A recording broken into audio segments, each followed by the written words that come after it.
ఈ రోజు గొప్ప గొప్ప స్థాయిలో ఉన్న వాళ్ళంతా పెట్టి పుట్టినోళ్ళేం కాదు, నీలాగా నాలాగా కష్టం అనుభవించిన వాళ్లే.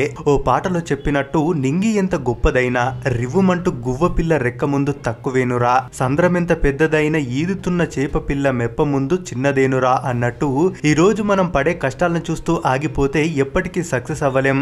జీవితంలో గెలవాలంటే బుక్ సెల్ఫ్ లో పుస్తకాలను నింపడం కాదు, గుండెల్లో ఆత్మవిశ్వాసం నింపాలని చెప్పే ఓ అద్భుతమైన సక్సెస్ స్టోరీ ఇది. ఇంటర్లో ఫెయిల్ అయ్యామని, ఎంసెట్ లో ర్యాంక్ రాలేదని కఠిన నిర్ణయాలు తీసుకునే పసి మనసులు మనసు పెట్టి చూడాల్సిన కథ ఇది. చదువుకి నాలెడ్జికి పొంతని లేదనే వాస్తవాన్ని చెప్పే సత్యం ఇది. అబ్దుల్ అలీం అనే కుర్రాడిది అస్సాంలోని ఓ మారుమూల గ్రామం. చదువులో ఫస్ట్ క్లాస్ స్టూడెంట్, కానీ కుటుంబ పరిస్థితుల దృష్ట్యా చదువుకి పులి స్టాప్ పెట్టాల్సి వచ్చింది. చదివింది 10వ తరగతి అయినా అపర మేధావి ఆయన.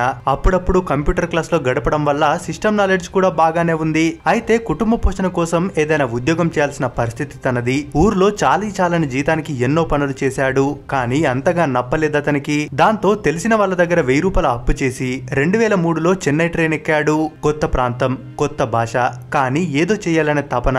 అబ్దుల్ కి మంచి కమ్యూనికేషన్ స్కిల్స్ ఉన్నాయి, ఎవరితోనైనా మంచిగా మాట్లాడగలడు. ఆ క్వాలిటీ అతనికి మంచి స్నేహితుల్ని దగ్గర చేసింది. ఈ క్రమంలోనే స్నేహితుల ద్వారా జోహో కంపెనీలో సెక్యూరిటీ గార్డ్ గా ఉద్యోగం సంపాదించాడు.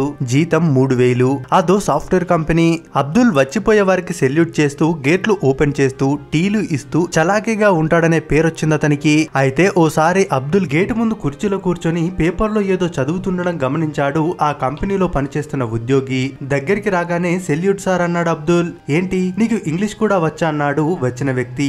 ఏదో అలా సార్ అంటూ తన గురించి మొత్తం చెప్పేశాడు. అబ్దుల్ పట్టుదల నచ్చిన ఆ ఉద్యోగి, నువ్వెంతవరకు చదువుకున్నావని అడిగాడు. 10వ తరగతి వరకు సార్. మా ఇంట్లో నేను ఒక్కనే కొడుకుని, ఇంట్లో పరిస్థితులేం బాగోలేవు, అందుకే ఇలా సెక్యూరిటీ గార్డ్ గా పనిచేస్తున్నా.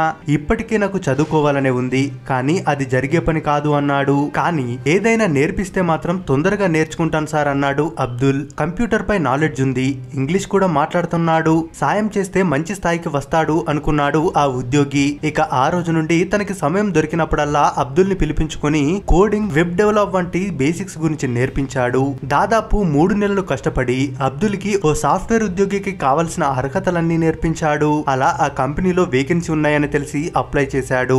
మొదటగా రిటర్న్ టెస్ట్, తర్వాత గ్రూప్ డిస్కషన్, ఆ తర్వాత ఇంటర్వ్యూ. ఆ రోజు అబ్దుల్ లీవ్ పెట్టి మరి ఆ జాబ్ కోసం వెళ్ళాడు. రిటర్న్ టెస్ట్ లో పాస్, గ్రూప్ డిస్కషన్ లోనూ పాస్, మిగిలింది ఇంటర్వ్యూ ఒకటే. కానీ ఎందుకో తనలో తానే భయపడుతున్నాడు. భయంగానే లోపలికి వెళ్ళాడు. అతను చూసిన ఇంటర్వ్యూయర్స్ అబ్దుల్ ని గుర్తుపట్టి, నువ్వు ఈ కంపెనీలో పనిచేసే సెక్యూరిటీ గార్డు కదా అన్నారు.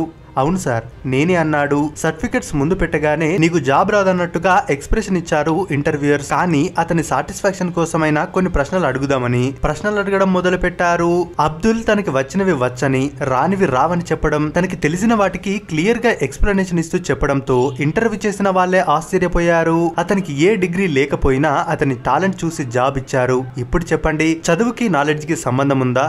సర్టిఫికెట్స్ అనేవి అర్హత మాత్రమే, అంతే తప్ప అవి ఉంటే జాబ్ వస్తుంది అనుకుంటే మాత్రం పొరపాటే. 6 నెలలకు ముందు అదే కంపెనీలో ఓ చిన్న సెక్యూరిటీ గార్డ్ గా పనిచేసిన అబ్దుల్ ఇప్పుడు అదే కంపెనీలో సాఫ్ట్వేర్ ఇంజనీర్ గా ఎదిగాడు.